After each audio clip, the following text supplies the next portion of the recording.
I don't know what you're saying. Yes, I do. I know exactly what I'm saying. And if it is sedition, then I am guilty of sedition too. In the 1990s, Meline Stowe was a ubiquitous presence in Hollywood. From captivating performances in The Last of the Mohicans to 12 Monkeys, she was undeniably one of the decade's most magnetic leading ladies. Yet at the peak of her flourishing career, she suddenly vanished from the spotlight. Today, we delve into her most memorable roles and explore why one of the biggest stars of the 1990s chose to walk away from the glitz and glamour of Hollywood. Meline Stowe was born in Los Angeles into a uniquely fascinating family. Her mother hailed from a prominent political lineage in Costa Rica, with one of her maternal great-great-grandfathers, Bruno Carranza, having served as president of Costa Rica. Her father's heritage was an intriguing mix of Dutch, German, and English roots, originating from Oregon. Growing up in Eagle Rock, a working-class neighborhood of Los Angeles, Stowe initially discovered a deep passion for music.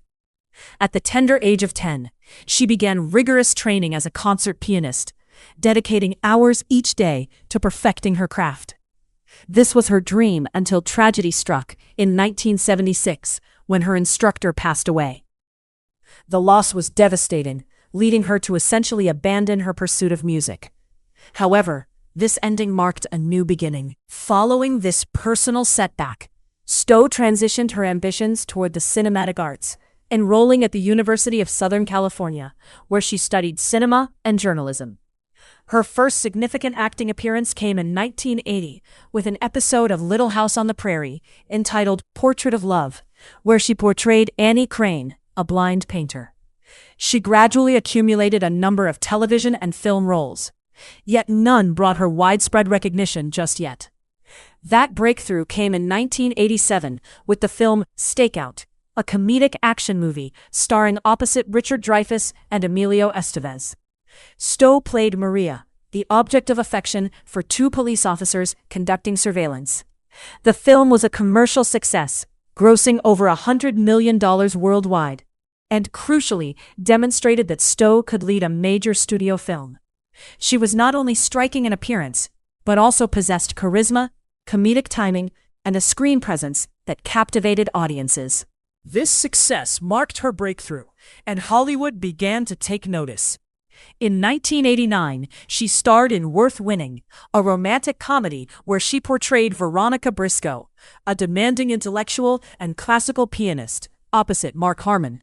That same year, she co-starred in Revenge with Kevin Costner, a romantic thriller set in Mexico. In 1990, Stowe took on the role of Lillian Bodie in The Two Jakes, the sequel to the classic Chinatown. The film, a complex neo-noir about adultery, murder, and the oil business in post-war Los Angeles, saw her starring alongside Jack Nicholson. The following year she appeared in Closetland, an intense psychological drama featuring only two characters, opposite Alan Rickman.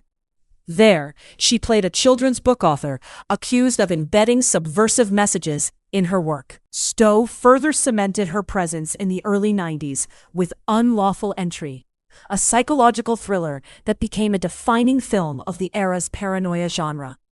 In it, she portrayed Karen Carr, a woman whose life spirals into a nightmare after a home invasion, alongside her husband Michael, played by Kurt Russell. The film was a commercial hit, grossing over $57 million against a $23 million budget. What made the film resonate was the chemistry or deliberately uneasy dynamic between the three leads.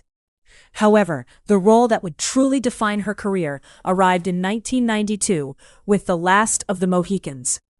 Directed by Michael Mann and starring Daniel Day-Lewis, it was far more than just a period piece. It was an epic historical romance set during the French and Indian War in 1757. Stowe played Cora Munro, the eldest daughter of a British colonel, who falls deeply in love with Hawkeye, a white man raised by Mohicans. The film was visually breathtaking and emotionally resonant, achieving massive critical and commercial success. The chemistry between Stowe and Daniel Day-Lewis was electric, culminating in a final scene where Hawkeye pledges to find Cora no matter what.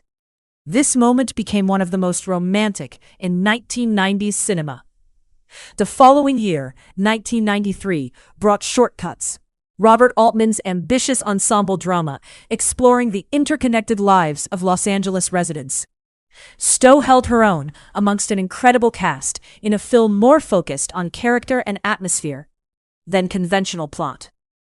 This role marked a departure from her mainstream work and demonstrated her ability to tackle complex, artistic material. In 1994, Stowe earned her first major leading role in a thriller with Blink. She played Emma Brodie, a blind Irish folk musician who regains partial sight through a corneal transplant, only to witness a murder. Directed by Michael Apted and co-starring Aidan Quinn, the film explored the intriguing concept of retroactive hallucination. Emma sometimes does not process what she has seen until hours or days later. Critics praised Stowe's performance, highlighting her independent toughness in a role that could have easily become a stereotypical victim. That same year, she starred in China Moon, a neo-noir mystery where she portrayed the quintessential femme fatale opposite Ed Harris and Benicio del Toro. The sultry tale of obsession and murder, set in a small Florida town, recalled classic films like Body Heat. Then came 12 Monkeys in 1995, the sci-fi thriller directed by Terry Gilliam that solidified Stowe's status as a major star. She portrayed Dr. Catherine Rayleigh, a psychiatrist embroiled in the case of a time traveler played by Bruce Willis. Stowe delivered what many consider her finest work, embodying skepticism, compassion, terror, and ultimately heroism, all while holding her own against Bruce Willis and a scene-stealing Brad Pitt, who earned an Oscar nomination for his role. By the mid-1990s, Meline Stowe was no longer just a working actress. She was a genuine movie star. In 1995, Empire magazine named her one of the 100 sexiest stars in film history. And in 2012, People magazine ranked her number 5 among the most beautiful women in the world. Yet beneath the glamorous exterior, Stowe was becoming increasingly uneasy with aspects of her career, especially the nude scenes in films. She confessed that while she was never coerced or forced into such scenes, she was always willing to participate because it seemed meaningless at the time. However, her perspective shifted as these moments became more personal reminders of how dispensable women were regarded in the industry. This quote reveals a significant change in her outlook. What was once just a part of the job grew more troubling as she gained maturity and insight into Hollywood's inner workings. She elaborated on her growing disillusionment, revealing that although working with many people was enjoyable, ultimately, portraying victims became unsatisfying. She realized she couldn't keep doing it. It had to end. Here was one of the biggest stars of the 1990s, openly admitting that playing victim roles had become so unfulfilling, she simply could no longer continue. She expressed a keen interest in portraying erratic behavior, observing that the world is so unpredictable lately that she has been fascinated by the inconsistencies in people. This insight strikes at a deep-rooted problem in Hollywood. Women's roles tend to be one-dimensional, lacking the complexity, contradictions, and flaws that make characters realistic and compelling.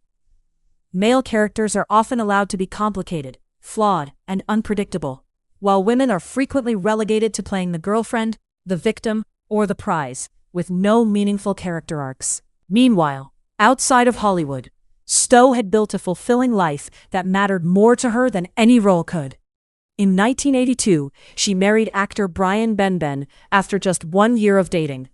They met on the set of the NBC miniseries The Gangster Chronicles in 1981. Their marriage has endured for over 4 decades, a remarkable feat in an industry notorious for fleeting relationships and high-profile divorces. Together, they own and operate a working cattle ranch outside Fredericksburg, Texas. This is not a hobby ranch or weekend getaway, but a genuine working operation requiring real commitment and labor.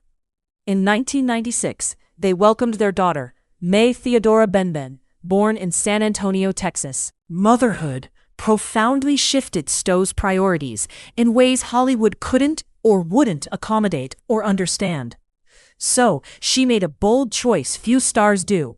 She quietly walked away from acting, not with a dramatic announcement or bitter tell-all, but by simply choosing family and ranch life over Hollywood's demands.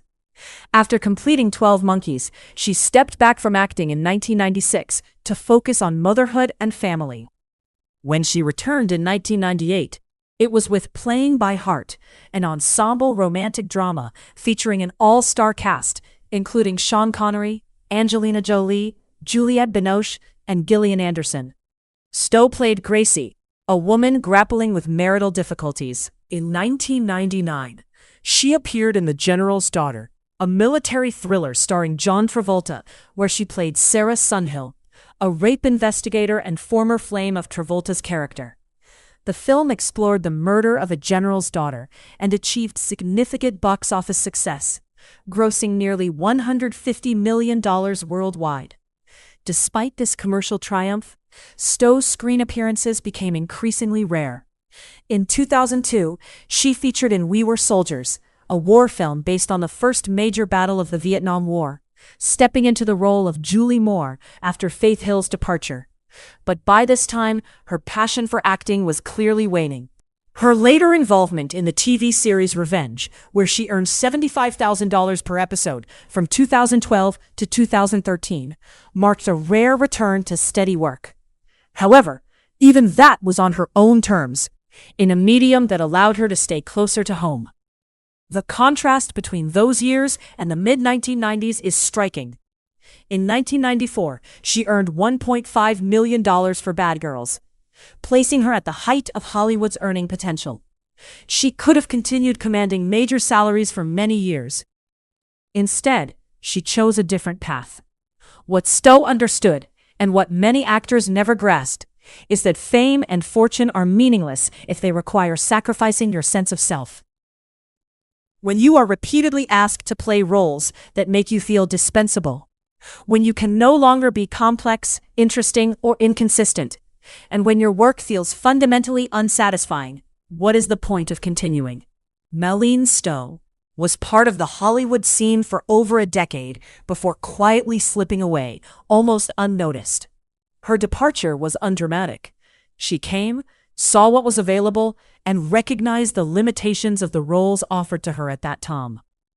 Perhaps the industry is evolving now, offering more nuanced, complex roles for women that transcend the victim, love interest, or beautiful object stereotypes. But during Stowe's era, she found herself confined by her looks and the narrow roles afforded to women. For the past 2 decades, she has lived a quiet life on her Texas ranch with her husband, maintaining a marriage of over 40 years in an industry where such longevity is rare. Hollywood often expects performers to remain hungry, forever chasing the next role and paycheck, regardless of success. Yet Stowe found clarity about what truly mattered and had the courage to walk away from everything else. In a town fueled by ego and ambition, that decision might well be her most impressive performance of all. Thank you for watching. I truly appreciate you sticking around. If you enjoy this kind of content, please consider liking, subscribing, and commenting. It makes a big difference to the channel. As always, I look forward to seeing you all in the next video.